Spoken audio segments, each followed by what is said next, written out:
નમસ્કાર મિત્રો, જો તમે ગુજરાતમાં એવા રાજકોટ, ચોટીલા, અમદાવાદ, પાલનપુર, ડીસા જેવા શહેરોથી તમારે જો સફર કરીને સુંદા માતા દર્શન કરવા જવું હોય તો આજના વિડીયોમાં હું તમને આ બધા શહેરોથી એક એવી GSRTC બસની માહિતી આપીશ જેમાં તમે અહીંયા સફર કરીને આરામથી અહીંયા સુંદા માતાની સફરે આવી શકો છો. અને આ બસ અહીંયા રાજકોટ કેટલા વાગે ચાલે છે અને ગુજરાતમાં ચોટીલા, અમદાવાદ, પાલનપુર અને ડીસા કેટલા વાગે આવે છે એ પણ જણાવીશ. અને આ બસો આ બધા જગ્યા ઉપર કેટલા વાગે આવે છે અને જો તમે આ બધી જગ્યાઓ પરથી સફર કરો છો સુંદા માતા માટે તો આપણને એક વ્યક્તિનું ભાડું અહીંયા કેટલું લાગે છે એ પણ જણાવીશ. એટલે આજનો અમારો આ વિડીયો તમારા માટે ઘણો ઇન્ફોર્મેટિવ રહેવાનો છે. એટલે અમારા આ વિડીયોને શરૂ કરતા પહેલા જો તમે હજી સુધી અમારી આ ચેનલ ઉપર નવા હો તો અમારા આ વિડીયોને એક લાઈક કરીને નીચેથી ચેનલને સબસ્ક્રાઇબ કરી નાખજો જેથી આવા જ ઇન્ફોર્મેટિવ વિડીયો એ અમારા તમને મળતા રહે. જો તમે પણ ગુજરાતથી સુંદા માતા જવાનો પ્લાન બનાવી રહ્યા છો તો ચિંતા ના કરશો, કેમ કે આજના વિડીયોમાં હું તમને એક એવી બસની માહિતી આપવાનો છું કે જે બસ અહીંયા ગુજરાતમાં ઘણા બધા શહેરોને અહીંયા કવર તમને કરતી જોવા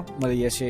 તમે એ બસોમાં સફર કરીને આરામથી અહીંયા સુંદા માતાની દર્શન કરવાની સફરે આવી શકશો. કેમ કે વધારે પડતા ગુજરાતના મુસાફરો છે જે સુંદા માતા જાય છે એ બને એટલા રાતે સફર કરીને એ વહેલી સવારે સુંદા માતા પહોંચે એવો પ્રયત્ન કરતા હોય છે. ને પણ સ્લીપર બસ મળે ને પણ ઓછા ભાડામાં, તો એનાથી સારું શું થઈ શકે. તો આજના વિડીયોમાં હું તમારા માટે એવી જ એક બસ લાવ્યો છું જેમાં તમે ઓછા ભાડામાં ગુજરાતની GSRTC બસના એક નોમિનલ ભાડામાં તમે આરામથી અહીંયા સુંદા માતાની સફરે આવી શકશો. ચલો હું તમને આજે લઈ જાઉં સુંદા માતાજીના સફરે, એ પણ ગુજરાતની GSRTC બસમાં. તો ચલો આજે હું વાત કરું આ બસની તો સૌપ્રથમ આ બસ એક ગુજરાતના એવા રાજકોટ જેવા તમને શહેરથી એ ચાલતી જોવા મળતી હોય છે. જો તમારે રાજકોટ જેવા શહેરથી આવવું હોય તમે આ બસ અહીંયા પસંદ કરી શકશો. જો તમે રાજકોટ નજીક કોઈ પણ એવા ગામમાં રહેતા હો તો તમે સૌપ્રથમ રાજકોટ આવીને આ બસમાં સફર અહીંયા કરી શકશો. જો તમારે આ બસમાં સફર કરવો હોય તો આ બસ એ ટોટલ રાજકોટ થી સુંદા માતા વચ્ચે 401 કિલોમીટરનું અંતર કાપતી હોય છે. જેમાં આ બસ એ રાજકોટ થી સાંજે 7:30 ચાલે છે. જે ટોટલ 10 કલાક અને 30 મિનિટ પછી આપણને વહેલી સવારે સુંદા માતા એ 6 વાગે જ પહોંચાડતી હોય છે. અને આ બસનો એક ખાસ વસ્તુ એ છે કે આ બસ અહીંયા સ્લીપર ક્લાસ છે. તમે આ બસમાં આરામથી સુતા સુંદા માતા આવી જશો. અને જો તમારે સીટિંગ સીટમાં સીટ કરાવી હોય તો પણ તમે આ બસમાં કરાવી શકશો. કેમ કે આ બસમાં ઉપરનો પાર્ટ છે એ સ્લીપર રહેતો હોય છે, જેમાં ટોટલ બસમાં 15 સીટ એ સ્લીપરની રહેતી હોય છે. નીચે ટોટલ 30 જેવી સીટો એ અહીંયા સીટિંગની રહેતી હોય છે. તમે તમારા બજેટ મુજબ આ બસમાં અહીંયા સ્લીપર અને સીટિંગ સીટ કરાવી શકો છો. અને જો તમે રાજકોટ જેવા શહેરથી આ બસમાં સફર કરીને સુંદા માતા જાઓ છો તો આ બસનું એ 2x1 નું એ સીટિંગ સીટનું ભાડું એક જણનું 440 રૂપિયા આસપાસ લાગતું હોય છે. અને સ્લીપર ક્લાસનું ભાડું અહીંયા એક વ્યક્તિનું એ 530 રૂપિયા જોવા મળતું હોય છે. અને આ બસ એ રાજકોટથી રવાના થઈ આ બસ તમને એ ચોટીલા પણ આવતી જોવા મળે છે. આ બસ એ ચોટીલા હાઈવે ઉપર એ મોડી રાત્રે 8:25 જ પહોંચતી હોય છે. અને આ બસ એ ટોટલ ચોટીલાથી 8:30 રવાના થાય છે. ત્યાંથી આ બસ એ અમદાવાદ તરફ રવાના થતી હોય છે. જો તમારે ચોટીલાથી ટિકિટ કરાવી હોય તો આ બસનું ભાડું અહીંયા 2x1 માં સીટમાં 420 રૂપિયા લાગે છે. ત્યાં સ્લીપર ક્લાસમાં 507 રૂપિયા જ લાગતું હોય છે. કેમ કે ચોટીલાથી હવે એ અમદાવાદ છે ટોટલ 170 કિલોમીટરના અંતર ઉપર તમને જોવા મળતું હોય છે. અને જો તમારે અમદાવાદ જેવા શહેરથી આવવું હોય તો પણ તમે આ બસ અહીંયા પસંદ કરી શકશો. કેમ કે આ બસ એ અમદાવાદ એ મોડી રાત્રે 12:30 આવે છે. એ ટોટલ 5 કલાક અને 30 મિનિટ પછી આપણને વહેલી સવારે સુંદા માતા પહોંચાડશે. કેમ કે ઘણા બધા મુસાફરો હોય છે મોડી રાત્રે બસમાં સફર કરીને વહેલી સવારે સુંદા માતા જવાનું પસંદ કરતા હોય છે, જેથી એમનો કોઈ પ્રકારનો એક્સ્ટ્રા દિવસ એ ના બગડે.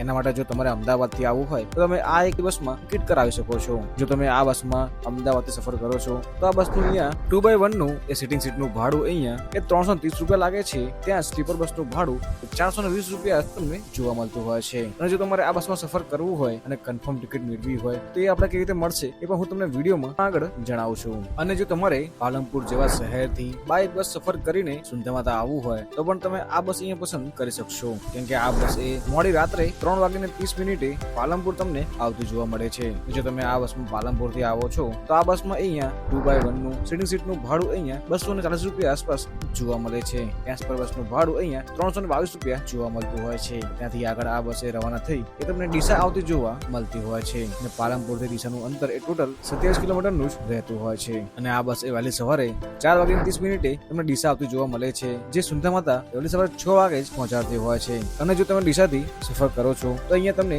2x1 નું સીટિંગ સીટનું ભાડું અહીંયા 210 રૂપિયા લાગે છે. ત્યાં જ સ્લીપર બસનું ભાડું અહીંયા 300 રૂપિયા આસપાસ જોવા મળતું હોય છે. અને આવી રીતે આ બસ એ ગુજરાતમાં ઘણા બધા નાના શહેરોથી પસાર થઈને એ તમને અહીંયા સુંદા માતા એ ચાલતી જોવા મળતી હોય છે. એટલે તમે સૌ પ્રથમ સુંદા માતા 6 વાગે આવી જાઓ અને તમે સુંદા માતાનો આ ટ્રેક કરીને આરામથી એ મંદિરના નજદીક આવી જાઓ અને ત્યાં તમે સ્ટે લઈને એ દર્શન કરીને આખું સુંદર માતા ફરી એ તમે પરત પણ આવી શકશો. જો તમારે સુંદર માતાથી પરત પણ તમારા શહેર જવું હોય તો તમને આ બસ એ સ્લીપર ક્લાસ વાળી પરત પણ તમને આવતી જોવા મળતી હોય છે. તમે એ બસમાં સફર કરીને આરામથી તમે તમારા શહેર એ પરત પણ આવી શકશો. અને જો તમારે આ બસમાં પરત પણ આવવું હોય તો આ બસ અહીંયા સુંદર માતાથી બપોરે 4 વાગે ચાલે છે, જે ટોટલ 11 કલાક અને 40 મિનિટ પછી આપણને એ રાજકોટ વહેલી સવારે 3 વાગીને 40 મિનિટે જ પહોંચાડતી હોય છે. એટલે આ બસ એ તમને વહેલી સવારે 4 વાગે આસપાસ રાજકોટ તમને પહોંચાડતી હોય છે. એટલે જો તમારે આ બસમાં પરત પણ આવવું હોય તો પણ તમે આ બસ અહીંયા પસંદ કરી શકશો, જે ડીસા, પાલનપુર, અમદાવાદ, ચોટીલા થઈ તમને પરત પણ આવતી જોવા મળતી હોય છે. વાત કરું જો તમારે પરત આવવું હોય તો આપણને અહીંયા આ બસમાં અહીંયા કેટલું ભાડું લાગે છે તો અહીંયા સ્લીપર ક્લાસમાં 530 રૂપિયા લાગે છે. ત્યાં જ 2x1 ના એ સિટિંગ સીટમાં એ 440 રૂપિયા જ તમને જોવા મળતું હોય છે, જેમાં તમને ટોટલ એ 15 જેવા સ્લીપર અને 30 જેવી એ સીટો જોવા મળી જશે. એટલે આવી રીતે તમે સુંદર માતા જવાનો એ પ્લાન બનાવી રહ્યા છો કે ટ્રીપ પ્લાન કરી રહ્યા છો, તમે એક આ બસ અહીંયા ટ્રાય કરી શકો છો. કેમ કે આ બસ એ તમને વહેલી સવારે જ સુંદર માતા પહોંચાડે છે. એ તમે આરામથી પૂરી નાઇટ આ બસમાં સફર કરીને વહેલી સવારે સુંદર માતા આવી જશો. જો તમારે ખાલી દર્શન કરીને પરત ફરવું હોય તમે એ દિવસની જ પરતની બસ પણ સિલેક્ટ કરી શકો છો.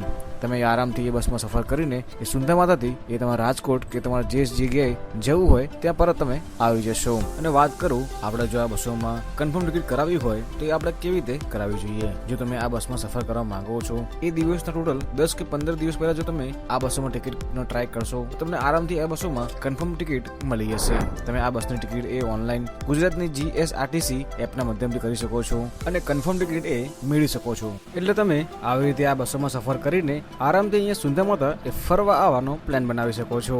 અને જો તમને અમારો આ વિડીયો થોડો પણ ગમ્યો હોય તો અમારા આ વિડીયોને નીચેથી એક લાઈક જરૂરથી કરજો. અને જો તમે ચેનલ ઉપર નવા હો તો અમારા આ ચેનલને એ સબસ્ક્રાઇબ પણ કરવાનું ના ભૂલતા, જેથી અમારા આવા જ ઇન્ફોર્મેટિવ વિડીયો એ તમને મળતા રહે. મળીએ જવાના વિડીયોમાં. જય શ્રી સુંદર માતા.